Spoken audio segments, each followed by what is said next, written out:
கைலாசம் போனானாம் தேவேந்திரன். அங்கு மானசரசு இருக்கு. மானசரசு இன்னைக்கும் இருக்கு. அதுல அம்சங்கள்லாம் இருக்கு. அங்க விபூதி மலைமலையா கொட்டிருக்கு கைலாசத்துக்குல. இந்த மலையில போறவாள்லாம் அள்ளின்னு வராள்னே சிவானந்தா மருந்து இருந்து கொடுத்து அனுப்புறாள். இருந்து கைலாசம் போயிட்டு வந்த கதையே சிவானந்தா ஒரு சிஷ்யர்கிட்ட முக்க வந்து எல்லாத்தையும் சொன்னார். அங்கிருந்து நேர பட்டத்துக்கு போனது என்ன வந்து பார்க்க சொல்லி நான் சொன்னா, போன வருஷம் சித்திர மாசத்துல என்ன வந்து பார்த்து அங்க போய் பார்த்து அந்த பரமேஸ்வரன் ஜோதிர்மயமா அங்க லிங்க ரூபையில ஒரே கோட்டி சூரியன் உதயமானா போல இருக்கா. அங்கிருந்து யோகிகள் இருக்காளா, ஏதாவது அதிகி கொடுத்தா மருந்து கொடுக்க வரும், அப்பாட்டுக்கா அவசூத்தாளா, ஏதாவது பச்சலையை கொடுக்கடா, அந்த இடத்துல தர வேண்டா, வலி உடனே நிற்கிறதா. வரபோது விபூதி கட்டின்னு வந்திருக்கா. விபூதி கொட்டி கிடக்குன்னாங்க. ஒரே பனி கட்டி இருக்கிறது விபூதி எங்கேயாவது இருக்குமோ?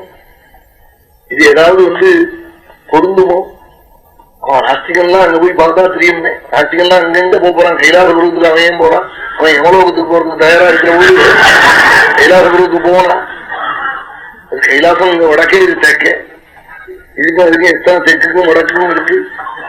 பரமேஸ்வரனை படிக்கணும்னா அங்க போகணும். செய்யும்னு தெரியாமலே ஒரு ஜீவன் அப்படியே வீணா ஜென்மா வீணா அடிச்சு விடுவாள். ஆமா போய் பார்த்தா புரியும்னே. அதுக்குதான் புண்ணிய தீர்த்தங்களுக்கு எல்லாம் போறது. எங்க எங்க போனா அப்படி போடுவோன்னே. அங்க போய் பார்த்த உடனே தெய்வங்கள் எல்லாம் இருக்குங்கிற எண்ணம் வரும்னே.